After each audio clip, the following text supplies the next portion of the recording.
Hello everyone. Episode की शुरुआत में शियाकेन ऐसे कहती है कि चलो आज मैं तुम्हें अपने भाई का फेवरेट केक बनाना सिखाती हूँ। एंड हेयू बेचारा इसके लिए इसे गिफ्ट करने के लिए नेकलेस खरीद रहा था। ये शिन्यूई को शिया के बचपन के कुछ राज बताती है एंड उसकी कमजोरियाँ। तभी इसका बॉस भी यहाँ पर आ जाता है। ये इसकी हेल्प करने के लिए इतना पास आ जाता है कि इस बेचारे की केक ही उल्टा गिर जाता है। एंड शिया से कहता है कि वैसे भी ये खराब ही बनने वाला था, लेकिन तभी इसकी बहन आकर इसे डांट देती है एंड शिन्यूई को किसी काम से बाहर भेज देती है। देन इसे कहती है ये इस गिरे हुए केक को भी खा जाता है बिकॉज इसके क्रश ने जो बनाया था। इसकी बहन इसे कहती है कि जब तुम उसे इतना लाइक करते हो तो उसे ऐसी ऐसी बातें क्यों बोलते हो, ऐसे तो उसे कभी भी मालूम नहीं चलेगा। ये भी कहते हैं कि तो फिर कैसे चलेगा। तो इसकी बहन इसकी टांग खींचना स्टार्ट कर देती है कि इसका मतलब तुम सच में ही उसे लाइक करते हो। चलो मैं तुम्हें 2-4 ट्रिक्स बताती हूँ। लेकिन रास्ते में ही इसे हेयू मिल जाता है।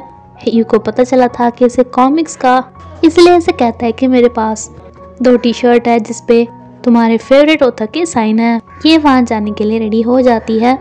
इसे हेयू के साथ जाने से रोकने के लिए इसका बॉस अपने ऊपर कॉफ़ी गिरा देता है। यहाँ तक तो सही था, लेकिन ये इसे कहता है कि अब मुझे लेकर घर चलो, मेरी ड्रेस गंदी हो गई है। लेकिन शिन्यूई अभी बहुत ज़्यादा बिजी थी अपने लिए टी-शर्ट लेने के लिए, इसलिए इसे इग्नोर कर चली जाती है। याओकिन का आज बर्थडे होता है एंड ये शिया को अपने बर्थडे पर बुलाती है। हेयू इसे फोर्स लिए नेकलेस पहना देता है, लेकिन ये इसके नेकलेस को चुपके से इसकी पॉकेट में ही डाल देती है।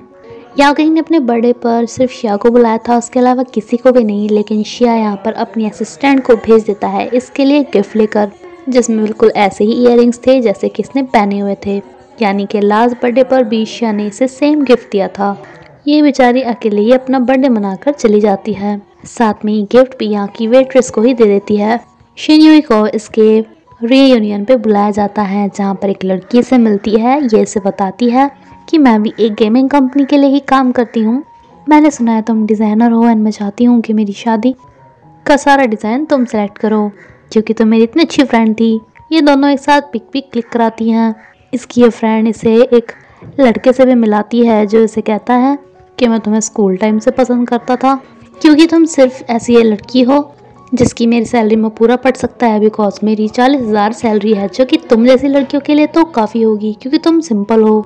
इस पे से बहुत ज़्यादा गुस्सा आता है। ये सब कुछ हेयू भी सुन रहा था, जो आकर कहता है कि ये मेरी गर्लफ्रेंड है।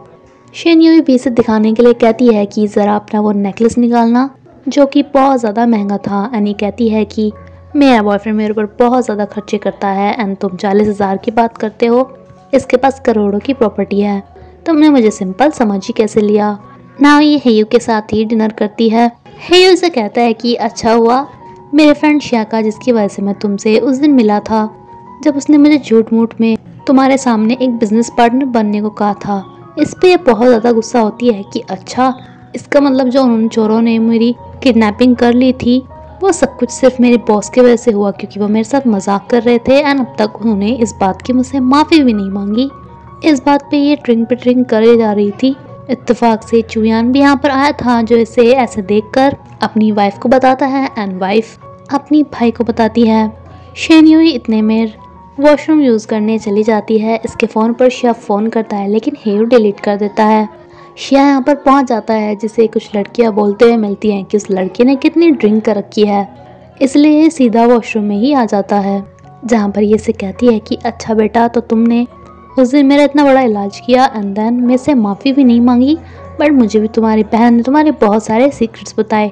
चलो अपनी बैक पे वो टर्टल का टैटू दिखाओ।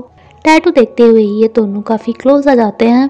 शिया अपने आप को कंट्रोल नहीं कर पाता है, इसे किस कर लेता है। ये खुद पे थोड़ा कंट्रोल करके इसे उठाकर घर ले जा रहा था, बट अब की बार ये खुद कहती है कि मुझे किस करनी है। तभी यहाँ पर हेयू भी पहुँच जाता है, जो अपने फ्रेंड को कहता है कि तुम्हें नहीं लगता कि तुमने मेरे साथ ये चीटिंग की है, उसने ड्रिंक कर रखी थी, तुम उसे किस कर रहे हो। इस पे शिया इसे छोड़कर चला जाता है। शिन्यूई की जब आँखें खुलती है तो इसे अपने किस के सपने आ रहे थे, बट ये सोचती है कि ये इसका सपना होगा। ये अपनी मॉम से पूछती है कि इसे घर कौन छोड़ने आया, तो मॉम बताती है हेयू। तो ऐसे लगता है कि कहीं इसने गलती से हेयू से तो किस नहीं कर ली। ऊपर से जब ये हेयू से मिलती है एंड हेयू से कहता है कि रात के बारे में तुम्हें कुछ याद है, तुमने क्या किया था, तो इसे बिल्कुल यकीन हो गया था कि इसने रात गलती से अपने बॉस को समझकर हेयू को किस कर ली। इसके बॉस को लग रहा था कि शायद इसने रात हेयू को समझ के इसे किस कर लिया था। ये इसे कहता है कि रात के बारे में तुम कुछ सोच के टेंशन में हो क्या? तो ये कहती है कि हाँ, मेरी एक फ्रेंड है ना, उसने एक बंदे को दूसरा बंदा समझकर किस कर ली। अब उस फ्रेंड को ये समझ में नहीं आ रहा कि वो आखिर प्यार किसे करती है, जिसे उसने किस की या फिर जिसे सोच के उसने किस की। ये कहता है कि ऑफ कोर्स जिसे उसने किस की वो उसे ही प्यार करती है, तभी तो वो किस इतनी पैशनेट थी। शिया को पता चलता है कि शिनयून जितनी भी पोस्ट करती है वो सब देखते हैं, लेकिन उसने इससे हाइड कर रखी है बिकॉज ये उसका बॉस है। इस बात पे बहुत ज़्यादा गुस्सा आता है। ये प्रोजेक्ट के लिए एक पार्टी अनाउंस करता है जिसमें सिर्फ शिनयून को इस बारे में नहीं बताता, बल्कि इसकी कोई भी फ्रेंड नहीं बताती। लेकिन मेन टाइम पे हेयू आता है जो इसे अच्छी वाली ड्रेस दिलाता है और इसे साथ में पार्टी के बारे में बताता है। इसे अपनी फ्रेंड्स पे बहुत गुस्सा आता है जिसने इसे पार्टी के बारे में नहीं बताया था। वैसे तो इसे पार्टी में नहीं बुलाया गया था, लेकिन यहाँ पर हेयू की पार्टनर बन के आती है। हेयू सभी को बाहर गार्डन में बुलाता है बिकॉज ये शिनयून को प्रपोज करने वाला था, लेकिन इसे इसका बॉस रोकता है कि तुम कहाँ जा रही हो एंड तुम इस पार्टी में क्यों आई। ये इसे कहती है कि मैं हेयू के साथ आई हूँ, इससे भी तुम्हें कोई प्रॉब्लम है क्या? बट तभी शिन्या यहाँ पर आ जाती है एंड शेन्यू नीचे चली जाती है। इसे फिलहाल काफ़ी गुस्सा आ रहा था, जो ये भी नहीं देखती कि हेयू इसे सबके सामने प्रपोज कर रहा है। हेयू इसे घर छोड़ने जाता है, जिससे पहले ये इसे प्रपोज कर देता है कि प्लीज़ मेरी गर्लफ्रेंड बन जाओ। लेकिन इसके दिमाग में अपने बॉस की बातें याद आ रही थी एंड ये इसे बोल देती है कि मैं तुम्हें लाइक नहीं करती एंड उस दिन भी मैंने तुम्हें कोई और समझ के किस कर दिया था। दूसरी तरफ ये बेचारा ये सोचकर दुखी हो रहा था कि वो उसे प्रपोज करेगा एंड उसने हाँ बोल दी होगी। इस चक्कर में बहुत सारे ड्रिंक करता है। शेन्यू के पास इसकी बहन का फ़ोन आता है कि मेरा भाई की तबीयत ना बहुत ज़्यादा बिगड़ गई है एंड मैं उसके पास नहीं जा सकती बिकॉज मैं अपने बच्चे के स्कूल में जा रही हूँ, तो प्लीज़ उसकी हेल्प कर दो। उठने पे जब ये अपने घर में शेन्यू को देखता है तो इसे काफ़ी अच्छा लगता है एंड शेन्यू इसे कहती है कि जब शराब बर्दाश्त नहीं होती तो पीनी ज़रूरी है क्या? ये भी इसे कहता है कि रहने दो, बोल भी तो कौन रहा है तुम, जिससे शराब बिल्कुल भी बर्दाश्त नहीं हुई थी। ये इसे पूछता है कि तुमने प्रपोजल का क्या कहा, तो इसलिए बोल देती है कि मैंने मना कर दिया बिकॉज मुझसे लाइक नहीं करती। इस पे इसे काफ़ी खुशी मिलती है एंड ये इसे अपने मन की बात बताने जा ही रहा था कि एकदम से फ़ोन आ जाता है। इनकी कंपनी से फ़ोन आता है जिसमें शिनयून के ऊपर आरोप लगाया जाता है बिकॉज जैसा डिज़ाइन उन्होंने अपने गेम के लिए उसके ट्रेलर के लिए यूज़ किया था, बिल्कुल ऐसा ही ट्रेलर किसी और गेम ने बना दिया था। शिनयून पे इल्ज़ाम लगाया जाता है कि इसी ने डिज़ाइन दूसरी कंपनी को दे दिया क्योंकि दूसरी कंपनी की एम्प्लॉय के साथ इसने फ़ोटो क्लिक करा रखी थी। ये कहती है कि वो सिर्फ मेरी फ्रेंड है जिसका शादी का डिज़ाइन बनाने के लिए मैंने उसे कहा था, ना कि ऐसा कुछ। लेकिन बिना किसी इन्वेस्टिगेशन के ही शायद से बोल देता है कि तुम कुछ दिनों के लिए कंपनी से सस्पेंड हो। इस पे से बहुत ज़्यादा गुस्सा आता है। हेयू से कहता है कि हेयू से कहती है कि बॉस ने मुझ पे बिल्कुल भी ट्रस्ट नहीं किया। तो हेयू कहता है कि मैं तो कर रहा हूँ ना, बट दरअसल बॉस इस मामले में पूरी इन्वेस्टिगेशन करा रहा था। शिनयून को याद आता है कि वो बंदा भी इसी कंपनी का था जो इसे एक बार अपनी कंपनी में आने को बोल रहा था। शिया को यंशुई की बहुत ज़्यादा याद आ रही थी। ये अपनी उस फ्रेंड से मिलने भी उस कंपनी में जाती है, लेकिन इसे बताया जाता है कि एक दिन एक क्यूट सा बंदा आया था एंड वो दोनों ही काफ़ी दिनों की छुट्टी पे गए हैं। साथ में इस बंदे से भी मिलती है एंड इस पर भी पूरी भड़ास निकालती है कि तुमने ही मेरे साथ ये सब किया है ना, लेकिन देखना मैं अपने आप को सही साबित करके ही रहूँगी। लेकिन जब सब यंशुई के बारे में बुरा बुरा बोल रहे थे तो इसकी एक फ्रेंड को काफ़ी गिल्टी फील हो रहा था। हेयू से आके बताता है कि मैं भी तुम्हारी उस फ्रेंड की कंपनी में गया था, पर तुम्हारी फ्रेंड तो छुट्टियों पे गई हुई है। देन इसका माइंड फ्रेश करने के लिए ये साइकिलिंग करते हैं, लेकिन हेयू साइकिल से नीचे गिर जाता है।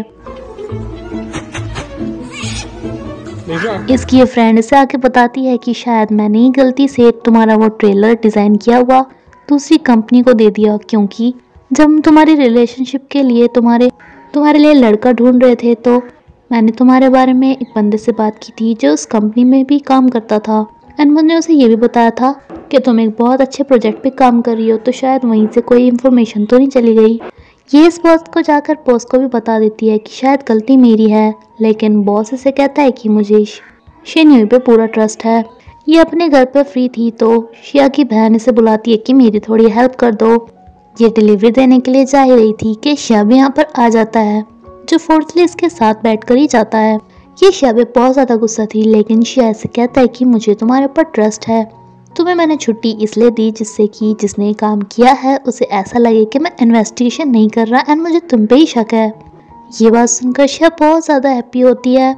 जहाँ डिलीवरी देने गए थे वो आंटी ने बताती है कि ये केक मेरे बेटे ने इसलिए मंगाए बिकॉज उसने एक नई कार खरीदी एंड वो कार वालों की कंपनी की अजीब ही बात है, उन्हें डांस पसंद है इसलिए वो अपने एम्प्लॉय को पहले डांस करना सिखाते हैं तब कार सिखाते हैं। इसे याद आता है कि इनकी कंपनी में फिलहाल एक और बंदा भी ऐसे ही डांस सीख रहा था बट उसने तो कार नहीं ली। ये अपनी कंपनी में जाकर देखती है कि किसने नई कार ली है उस कंपनी से, लेकिन उसका बॉस कहता है कि अगर उसे ये बात छुपानी है कि उसने नई कार लिया तो वो अपनी कंपनी में कार क्यों लेके आएगा। तभी ये एक बंदे को देखते हैं जो कि साइकिल से इनके ऑफिस से जाता है लेकिन बाद में अपनी कार में बैठ के जाता है एंड इन्हें इस पर शक हो जाता है। इसी के साथ एपिसोड यहीं पर ही खत्म होता है फ्रेंड्स। अगर आपको मेरी वीडियो अच्छी लगे तो प्लीज़ लाइक करेगा। Thank you.